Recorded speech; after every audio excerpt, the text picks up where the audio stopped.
Bismillahirrahmanirrahim. Assalamualaikum warahmatullahi wabarakatuh.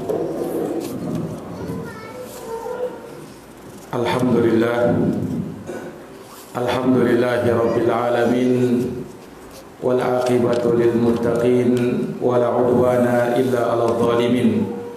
Asyhadu an la ilaha illallah wahdahu la syarika lah, ilahul awwalin wal akhirin. Wa asyhadu anna Muhammadan abduhu wa rasuluh as-sadiqul amin, sallallahu alaihi wa ala alihi wa sahbihi wa man tabi'ahum bi ihsanin ila yaumiddin wa sallama tasliman katsira. Amma ba'd. Ikhwani fid din wa akhwati fillah, a'azzani Allah wa iyyakum. Alhamdulillah, kita bersyukur kepada Allah, di malam hari ini Allah masih memberikan taufik dan hidayahnya kepada kita untuk dapat hadir di majelis ilmu, untuk kita bersama mengkaji pembahasan dari kitab Syarhus Sunnah, buah karya Al-Imam Al-Barbahari rahimahullahu ta'ala, yang berisi tentang akidah Ahlus Sunnah wal Jamaah Salafus Saleh. Di sini Al-Imam Al-Barbahari rahimahullah menyebutkan sebagai kelanjutan dari pembahasan sebelumnya, dari penyebutan firqah-firqah yang sesat atau kelompok-kelompok yang menyimpang dari Islam. Maka beliau menukilkan ucapan salah seorang imam dari ulama kaum muslimin. Kata beliau, wa qala Abdullah ibn al-Mubarak, wa la ta'khudhu an ahli al-Kufah fi ar-rafdi syai'an, wa la an ahli asy-Syam fi as-sayfi syai'an, wa la an ahli al-Basrati fi al-qadari syai'an, wa la an ahli Khurasan fi al-irja'i syai'an, wala an ahli Makkah fi sarfi, wala an ahli al-Madinati fil ginai, la ta'khudhu anhum fi hadhihi al-asya' syai'an. Ya, berkata Al-Imam Abdullah ibn al-Mubarak rahimahullah, la ta'khudhu an ahli al-Kufah fi rafdi syai'an. Janganlah kalian mengambil pembahasan tentang mengenal siapa itu Rafidhah dari Ahlul Kufah. Jangan kalian ambil pembahasan itu dari mereka sedikit pun juga. Wala an ahli Syam fi sayfi syai'an. Dan juga jangan ambil walaupun sedikit pembahasan tentang pedang dari penduduk Syam. Wala an ahli al-Basrati fil qadari syai'an. Dan jangan pula mengambil pembahasan tentang takdir dari penduduk Basrah walaupun itu sedikit. Wala an ahli Khurasan fil irja'i syai'an. Dan juga jangan mengambil sedikit pun pembahasan tentang irja, yaitu kaum Murji'ah, dari penduduk Khurasan. Wala an ahli Makkah fi sarfi, wala an ahli al-Madinati fil ghina'i. Dan jangan pula mengambil pembahasan tentang as-sarf, penukaran uang, dari penduduk Makkah. Juga jangan mengambil pembahasan tentang hukum nyanyian dari penduduk Madinah. Wala ta'khudhu anhum fi hadhil asya'i syai'an. Jangan sekali-kali kalian mengambil pembahasan-pembahasan itu dari mereka.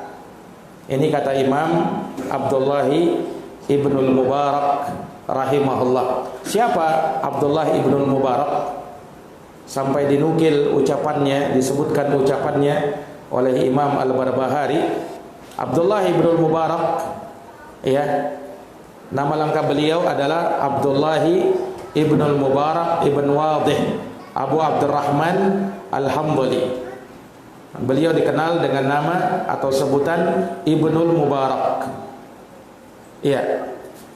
Disebutkan bahwasanya Imam Ibnul Mubarak mendapat julukan yang sangat banyak.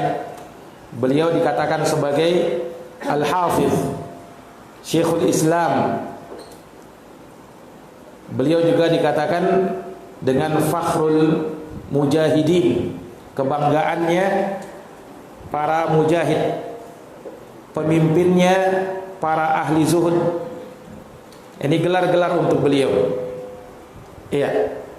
Dan disebutkan Abdullah Ibnul Mubarak ini semasa hidupnya beliau banyak melakukan rihlah, perjalanan safar. Iya.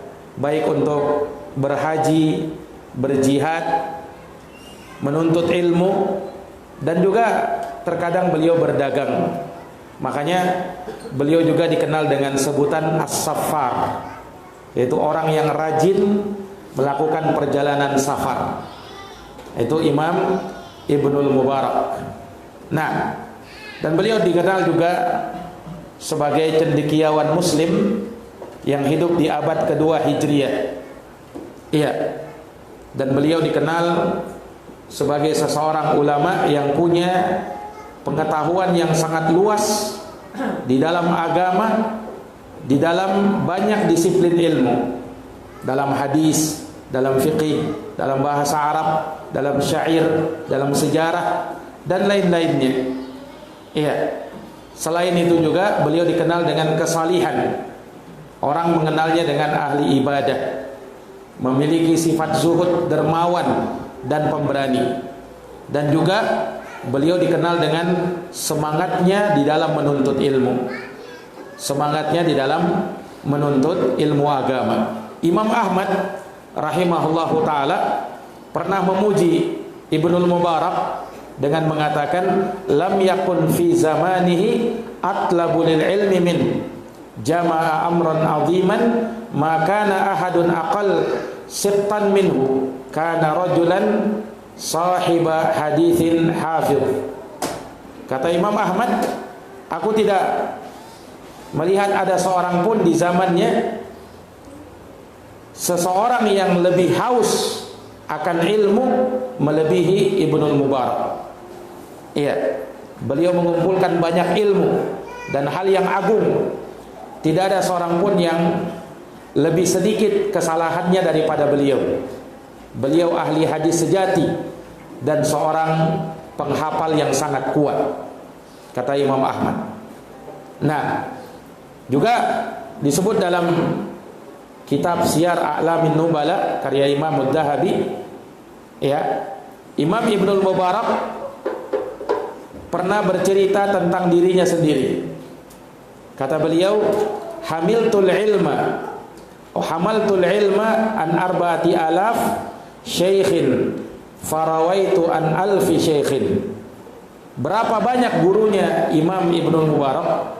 Beliau itu mengambil ilmu dari 4.000 guru. Itu gurunya Imam Ibnul Mubarak, dan meriwayatkan hadis dari 1.000 orang guru. Jadi totalnya 5.000 orang guru. Ya, gurunya Imam Ibnul Mubarak.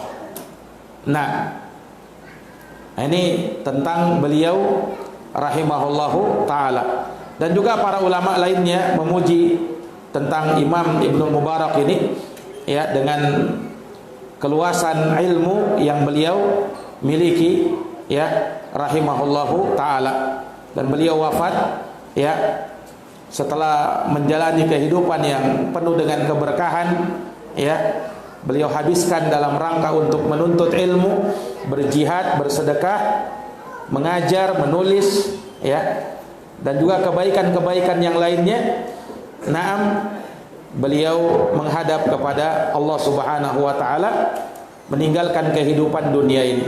Disebutkan bahwa beliau wafat di kota Hid yang ada di negara Irak. Ya, kota kecil yang ada di tepi sungai Eufrat. Nah, beliau meninggal saat kembali dari perang melawan orang-orang Romawi pada bulan Ramadan di tahun 181 Hijriah, dan umur beliau tepat 63 tahun. Ini Al-Imam Abdullah Ibnul Mubarak rahimahullahu taala rahmatan wasi'ah.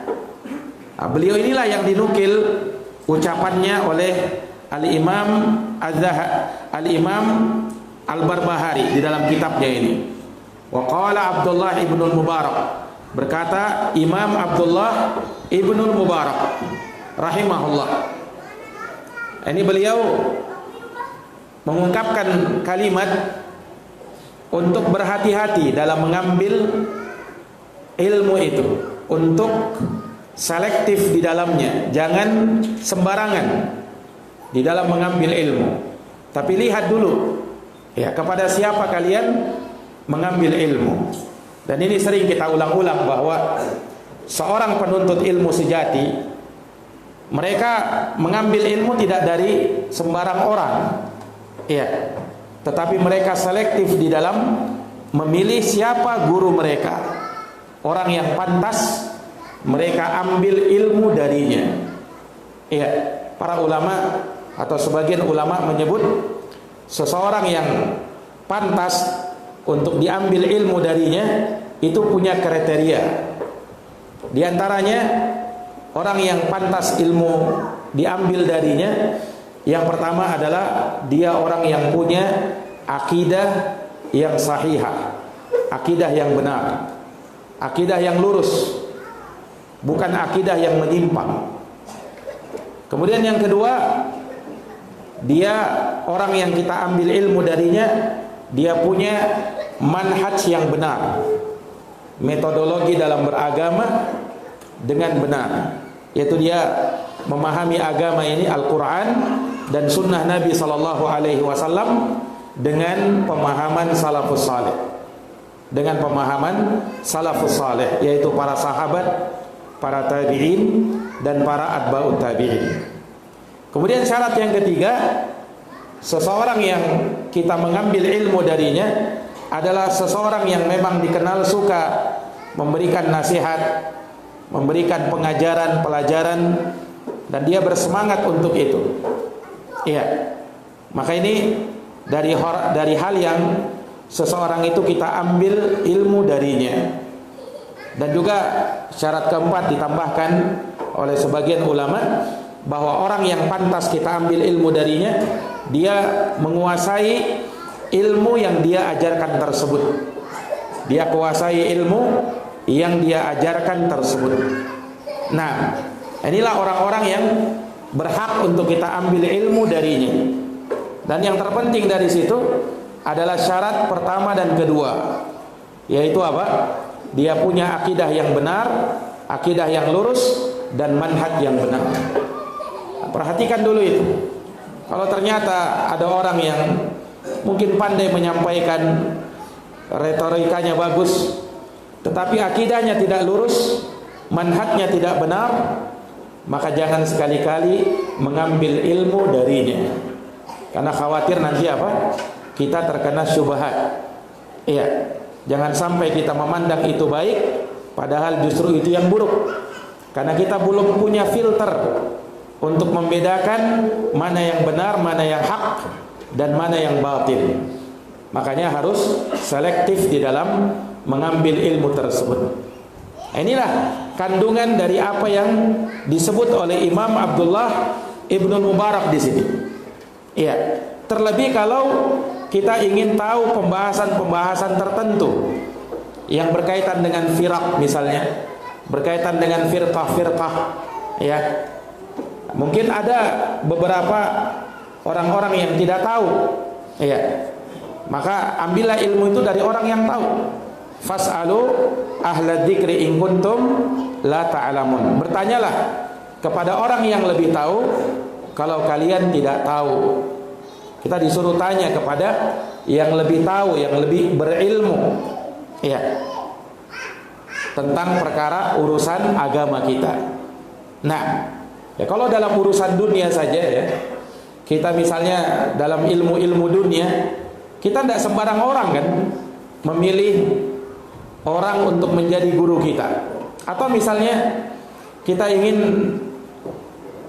menjadikan untuk anak kita ada guru khusus, guru privat, maka kita akan berusaha memilihkan guru yang terbaik untuk anak kita. Padahal mungkin itu dalam urusan atau dalam ilmu dunia. Nah kalau dalam ilmu dunia saja kita terkadang selektif seperti itu, apalagi kalau dalam urusan agama.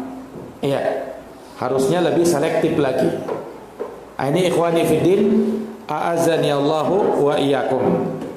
Iya. Maka Abdullah ibn al-Mubarak mengatakan, wala ta'khudhu an ahli al-Kufah fir rafdi syai'an. Janganlah kalian mengambil sedikit pun tentang pembahasan Syiah Rafidhah dari penduduk Kufah, atau ya dari penduduk Kufah. Kenapa beliau peringatkan seperti ini? Karena mayoritas ya paham Syiah Rafidhah itu munculnya dari orang-orang Kufah. Ya, munculnya dari orang-orang Kufah. Ya walaupun tidak semua dari mereka, ya kan? Tetapi ya hati-hati jangan sampai kita salah. Ya. Ternyata kita minta pembahasan tentang Syiah Rafidhah kepada orang-orang yang justru tidak tahu siapa itu Syiah Rafidhah, atau justru membela Syiah Rafidhah. Nah, jangan kalian ambil dari orang-orang Kufah, penduduk Kufah, tentang pembahasan Syiah Rafidhah. Karena kebanyakan mereka penduduk Kufah itu berpemahaman Syiah Rafidhah. Maka jangan kalian tanya tentang hal tersebut kepada mereka. Ya, bagaimana orang-orang Syiah itu yang sudah nyata-nyata kesesatan mereka, celaan mereka kepada sahabat, ya, sudah tidak diragukan lagi dari dulu sampai sekarang. Mereka tidak berubah. Kemudian sikap gulu mereka, sifat ekstrim mereka kepada Ahlul Bait dari dulu sampai sekarang itu tidak berubah. Ya, mereka selalu seperti itu. Nah, maka jangan ambil pembahasan ini dari Ahlul Kufah, karena mereka bisa jadi ya tidak paham tentang itu, atau ada syubhat ya tentang hal tersebut dikarenakan orang-orang Syiah lahir atau muncul dan berkembang di sana. Nah, akan tetapi tanyalah kepada orang yang tahu siapa ya sebenarnya Syiah Rafidhah. Tanyakan kepada ulama yang lurus, kepada ahlul haq, ahlul istiqamah. Ya. Nah, maka kalian akan tahu sebenarnya siapa Syiah Rafidhah yang sesungguhnya. Siapa Syiah Rafidhah yang sesungguhnya. Pada hari ini orang-orang yang mungkin memuji Syiah, memuji Rafidhah, ini tidak lain dan tidak bukan pertama karena kejahilan mereka, atau karena syubhat yang mengakar di pemikiran mereka, atau barangkali dia justru adalah Syiah itu sendiri. Makanya dia puji-puji, ya, dia sanjung, dia muliakan, ya, bisa bergandengan tangan juga dengan ahlu sunnah katanya. Nah, ini ikhwani fiddin, ya minimal kita bilang dia jahil, dia tidak paham siapa itu Syiah Rafidhah dan kesesatan-kesesatan mereka yang sudah luar biasa. Iya, makanya para ulama rahimahumullah khusus untuk Syiah Rafidhah banyak dari ulama kita yang sudah mengkafirkan mereka, karena mereka ya kesesatannya sudah luar biasa, yang sudah keluar dari pokok akidah Islam yang lurus. Bagaimana mungkin dikatakan Islam kalau mereka mengingkari Quran yang ada bersama kita? Orang Syiah mengatakan Quran yang bersama kita itu sudah berubah. Ya, mereka punya mushaf lain, namanya mushaf Fatimah, yang tebalnya 2 kali atau 3 kali lebih tebal daripada Al-Quran. Ya, mereka punya kitab hadis sendiri, bukan hadis Bukhari, Muslim, Abu Dawud, Tirmizi, An-Nasai, Ibnu Majah, bukan itu.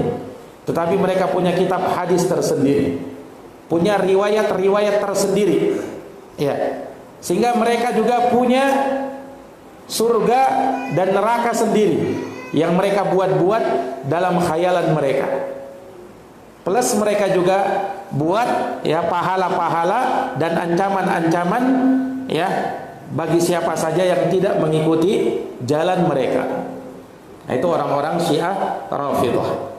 Dan dari sini kita tahu bahwa mereka itu dahulu ya banyak berkembang di negeri Kufah, dan penduduk Kufah banyak terpengaruh pada waktu itu dengan pemikiran mereka. Makanya Ibnul Mubarak melarang untuk mengambil pembahasan mengenai siapa Syiah Rafidhah itu, jangan ambil dari penduduk Kufah, karena bisa jadi mereka sudah terkontaminasi dengan pemahaman Syiah itu sendiri. Nah, ini ikhwani fillah. Nah, kemudian kata beliau, wala an ahli Syami fi sayfi syai'an, dan jangan pula mengambil pembahasan tentang pedang kepada penduduk Syam. Ya, maksud dari ucapan beliau di sini, sebagian ulama ada yang mengatakan maksudnya yang dimaksud dengan pedang di sini adalah pemahaman Khawarij. Ya, pemahaman Khawarij yang mereka itu punya pemahaman sesat, bolehnya orang keluar memberontak kepada penguasa yang sah. Ya, memberontak membawa senjata, membawa pedang, memerangi kaum muslimin, menghalalkan darahnya kaum muslimin. Ya, ini ikhwani fiddin pemahaman Khawarij. Ya, maka dibahasakan dengan as-saif. Ya, kalau pembahasan ini ya jangan tanya kepada Ahlus Syam, kata beliau. Ya, ya sama seperti tadi, karena Ahlus Syam, penduduk Syam, ya menurut pemahaman penulis Al-Imam Al-Barbahari, ya itu tumbuh berkembang di negeri Syam. Walaupun ini fihi nazar, ya sebagian ulama ada yang menyebut pemahaman Khawarij juga itu banyak berkembang di daerah Irak, bukan di daerah Syam. Nah, tetapi kalau yang dimaksud bahwa yang pernah memerangi Ali bin Abi Thalib di daerah Nahrawan dari penduduk Syam, na'am, dan mereka itu juga adalah kelompok Khawarij dari penduduk Syam. Nah, ini ikhwani fiddin a'azzani Allahu wa iyyakum. Dan sebagian ulama ada yang memahami hal ini lebih umum lagi. Yang dimaksud dengan pedang di sini adalah pembahasan tentang pembunuhan dan peperangan. Iya, pembahasan tentang pembunuhan dan peperangan. Nah, jangan ambil dari penduduk Syam. Kenapa? Karena mereka dikenal sebagai orang-orang yang ahlul qital, orang-orang yang suka berperang. Nah, orang-orang yang suka berperang. Ya, jangan sampai ya karena semangat mereka berperang, terkadang mereka ditanya tentang sesuatu, bukan menjawabnya dengan ilmu, tetapi hanya menjawab dengan semangat doang. Hanya dengan semangat saja, tapi tidak dengan ilmu. Nah, dan ini peringatan ikhwani fiddin wa akhwati fillah a'azzani Allah wa iyyakum.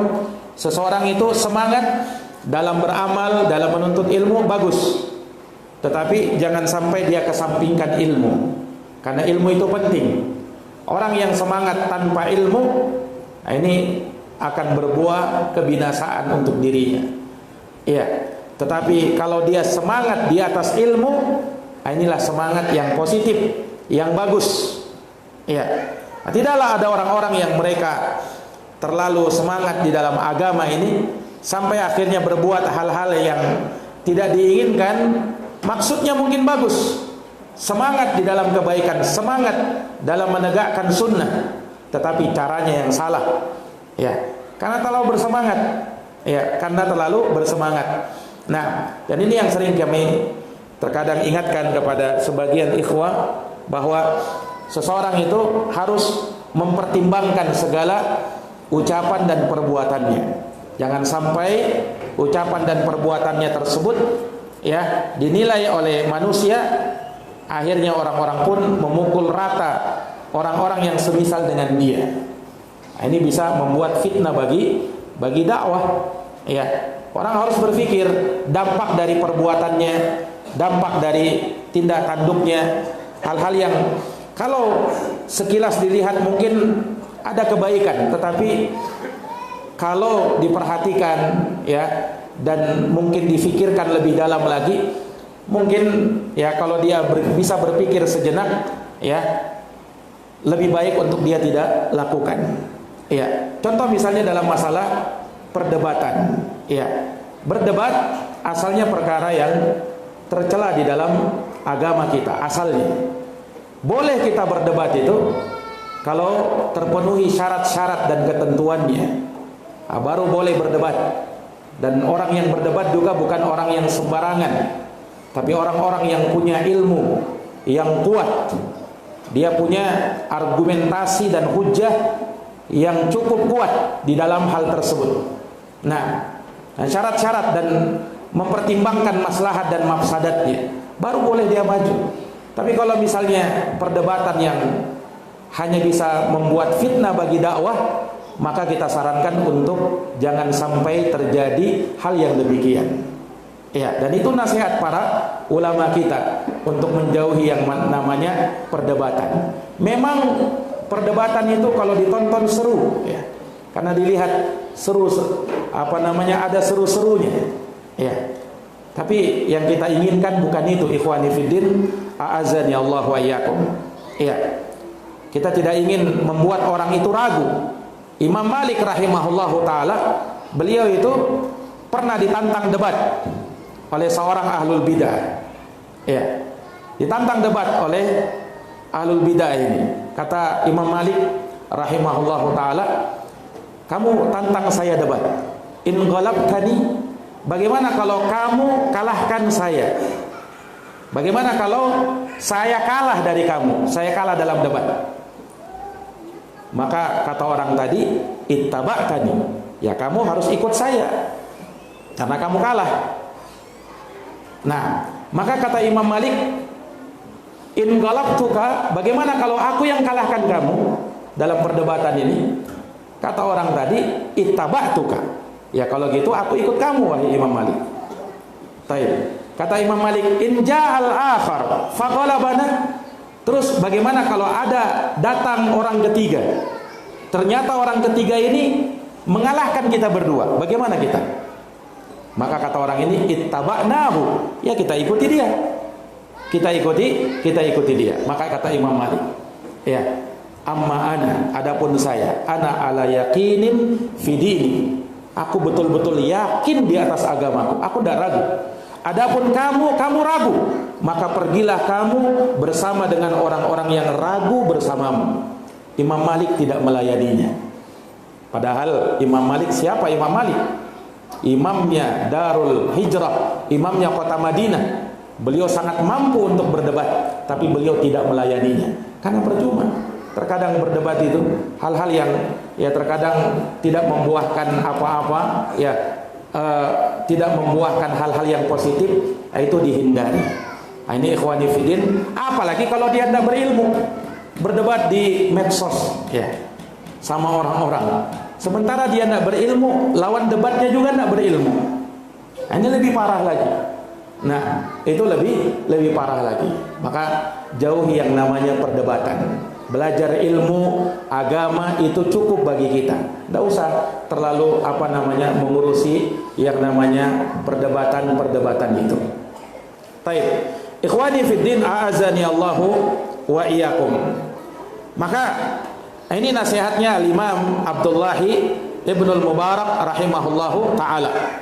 Kemudian berikutnya kata beliau, wala an ahlil Basrah fil qadari syai'an, dan janganlah kalian mengambil ya pembahasan tentang takdir dari penduduk Basrah. Ya. Kenapa? Nah, karena penduduk Basrah ini pernah dari mereka muncul pemahaman menyimpang tentang takdir. Mereka tidak mempercayai takdir. Mereka tidak mempercayai takdir. Itu dari penduduk Syam. Dari penduduk Basrah. Maka diingatkan oleh Imam Ibnul Mubarak, hati-hati, jangan mengambil pembahasan itu dari mereka. Ya, kenapa? Karena bisa jadi ya orang-orang di sana tidak memahaminya, atau justru keliru dalam memahaminya, atau bahkan justru dia ya orang-orang yang tersesat di dalam memahami takdir itu. Ya, jangan ambil dari mereka. Ambil dari siapa? Ambil dari orang-orang yang jelas keilmuannya, dari para ulama, dari orang-orang yang berilmu, ya, dari orang-orang yang paham tentang firaq. Ya, dalam masalah takdir ada kaum Qadariyah. Mereka yang tidak mempercayai ilmunya Allah Subhanahu wa taala, atau mereka katakan Allah itu tidak tahu kalau sesuatu itu belum terjadi. Nanti sudah terjadi baru Allah tahu katanya. Ini mengingkari ilmunya Allah Subhanahu wa taala. Mengingkari ilmunya Allah Subhanahu wa taala. Nah, itu muncul dari penduduk Basrah. Ya. Disebutkan dalam Sahih Muslim, ya, orang yang pertama kali ya mengucapkan tentang takdir al-amru unuf, ya, itu adalah seorang yang bernama Ma'bad al-Juhani. Ma'bad al-Juhani. Nah, dia yang berkata al-amru unuf itu tadi. Allah tidak tahu akan sesuatu kalau kecuali setelah terjadinya. Ya. Makanya di kemudian hari mereka ini dikenal dengan kaum Qadariyah. Mereka yang mengingkari takdir. Nah, Ibnu Umar rahimahullah radhiyallahu taala anhuma, beliau tegas kepada Qadariyah, kaum Qadariyah ini. Ketika beliau ditanya tentang itu, maka beliau berkata, sahabat Abdullah bin Umar, "Idza laqita haula fa akhbirhum anni bari'um minhum wa annahum bura'u minni." Kalau kalian ketemu mereka, kaum Qadariyah pengingkar takdir ini, maka kabarkan kepada mereka bahwa saya Ibnu Umar berlepas diri dari mereka, dan mereka pun berlepas diri dariku. Demi yang jiwanya, fawalladhi nafsu biyadi Ibni Umar, demi yang jiwa Abdullah bin Umar di tangannya, lau anna ahadahum misla uhudin dahaba fa anfaqahu ma qabila minhu hatta yu'mina bil qadar. Andaikan mereka punya emas sebesar gunung Uhud, lalu mereka infakkan itu di jalan Allah, Allah tidak terima sampai mereka beriman kepada takdir. Sampai mereka beriman kepada takdir. Nah, ini ikhwani fiddin, a'azani Allahu wa iyyakum. Iya. Kemudian disebutkan juga oleh beliau rahimahullahu taala, wala an ahlil Khurasan fil irja'i syai'an, dan juga jangan mengambil pembahasan tentang Murji'ah sedikit pun juga dari penduduk Khurasan. Iya. Pemahaman Murji'ah ini juga muncul dari penduduk Khurasan. Iya. Muncul dari penduduk Khurasan. Nah, pemahaman Murji'ah ini. Ya, pemahaman Murji'ah ini yang kita sempat singgung kemarin, mereka yang mengeluarkan amalan dari hakikat keimanan. Mereka katakan iman itu tidak perlu diamalkan, tidak perlu amalan iman itu katanya. Seseorang yang beriman walaupun tidak beramal, ya selama dia membenarkan dalam hatinya, maka itu dia mukmin katanya. Ada lagi yang mengatakan, ya, orang yang membenarkan di dalam hatinya dan mengucapkan di lisannya sudah cukup, walaupun tidak beramal tidak masalah. Ada lagi yang bahkan mengatakan, ya, iman itu cukup di lisan saja, walaupun hatinya mengingkari tidak masalah. Nah, ini pemahaman, sebagian pemahaman Murji'ah yang ekstrim. Jadi kalau diucapkan sudah sah imannya walaupun hatinya mengingkari. Nah, berdasarkan ini pemahaman ini, orang munafikin Islam juga, beriman juga itu. Kan orang munafikin kan dalam di lisan mereka mengatakan Islam, Muslim, mukmin, tapi hatinya mengingkari. Ya. Maka ini tentu tidak diucapkan oleh seorang muslim pun. Ya. Tidak diucapkan oleh seorang muslim pun. Maka jangan ambil pembahasan tentang Murji'ah dari penduduk Khurasan. Karena kesesatan dalam masalah ini muncul pertama kalinya dari penduduk Khurasan. Adapun Ahlus Sunnah, mereka pahami iman itu adalah keyakinan di dalam hati, ucapan di lisan, amalan dengan anggota badan. Iman itu ada yang kita yakini, ada yang mesti kita ucapkan, dan ada yang kita perlu amalkan. Salat itu bagian dari iman. Ucapan la ilaha illallah itu konsekuensi dari keimananmu, dan harus kau yakini, karena iman itu dalam hati asalnya, ya, yang dibuktikan dengan ucapan di lisan dan amalan dengan anggota badan. Maka iman itu mencakup 3 hal tadi, ya. Iman bisa bertambah dengan ketaatan, dan iman bisa berkurang karena kemaksiatan kepada Allah Subhanahu wa taala. Nah, ini ikhwani fiddin, a'azzani Allahu wa iyyakum.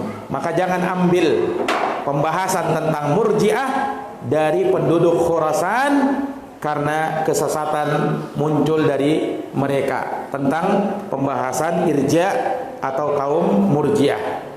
Kemudian kata beliau, wala an ahli Makkah fi sarfi syai'an, dan juga jangan mengambil pembahasan tentang as-saraf dari penduduk Makkah. Perhatikan, penduduk Makkah, dan nanti setelahnya, dan juga jangan mengambil pembahasan tentang nyanyian dari penduduk Madinah. Ya, ini dibahas di kalangan ulama para salafus saleh, ya, dan dikaji oleh mereka. Ya, ini menunjukkan apa yang mereka ambil dari kebenaran itu tidak bersandar kepada orang tertentu, negeri tertentu, atau penduduk tertentu. Iya. Tetapi yang mereka ambil kebenaran dari siapa saja kebenaran itu berada. Ya. Sepanjang itu benar, mereka ambil, mereka pegang. Siapapun yang mengucapkannya, siapapun yang mengatakannya. Tapi ingat ya, ketika kita katakan kita mengambil kebenaran dari siapapun, bukan artinya mengambil ilmu dari siapapun. Itu 2 hal yang berbeda itu. Kita ambil kebenaran dari siapa? Dari siapapun. Tapi mengambil ilmu bukan dari siapapun. Jelas ini? Kebenaran kita ambil dari siapapun, meskipun yang mengucapkannya adalah orang yang berada di atas kebatilan. Tapi pada ucapan yang benar itu kita terima. Tapi tidak lantas kita langsung bermajelis sama dia, yang jelas-jelas ahlul batil. Tapi kebenaran yang muncul dari dia tetap kita terima. Ya kan? Syaitan saja dibenarkan oleh Nabi pada saat mengajari Abu Hurairah tentang ayat kursi itu. Shadaqaka wa huwa kadzub, kata Nabi sallallahu alaihi wasallam.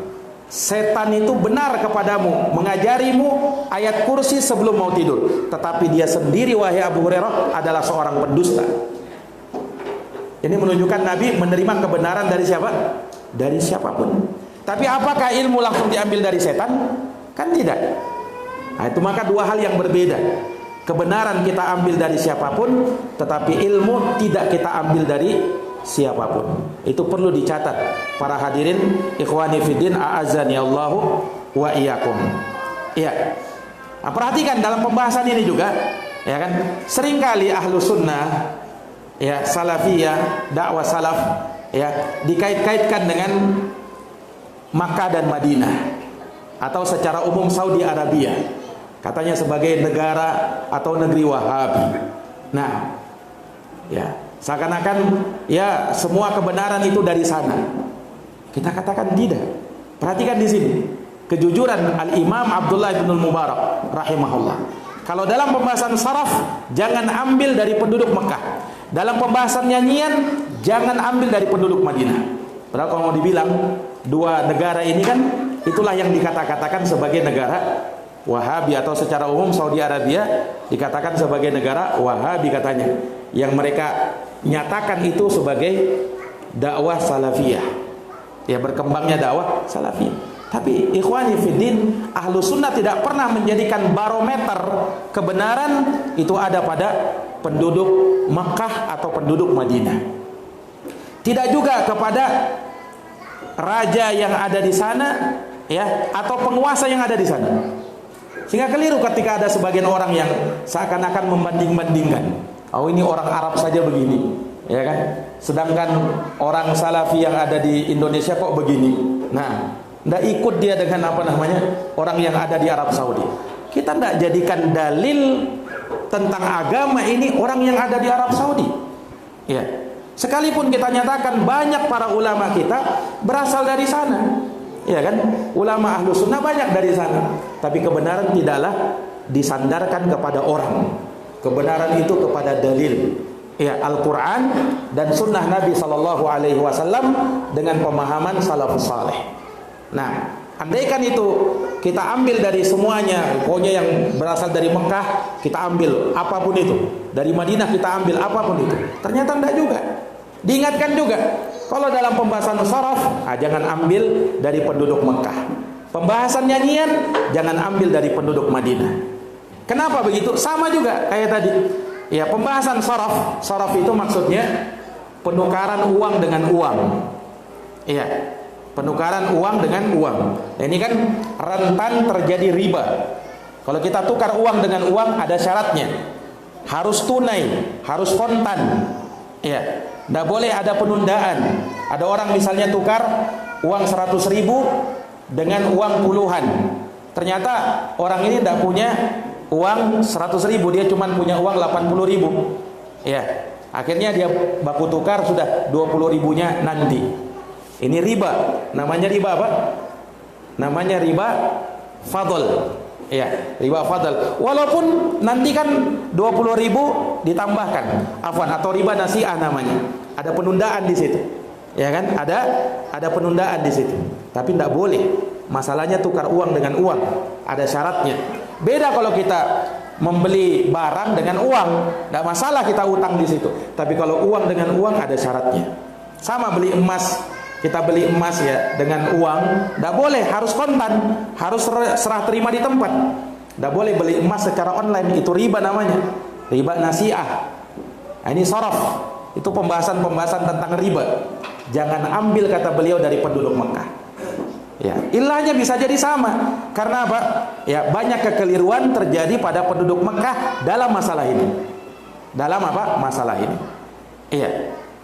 Tapi ambil dari para ulama yang memang mumpuni dalam permasalahan yang berkaitan dengan riba, tukar menukar barang ribawi.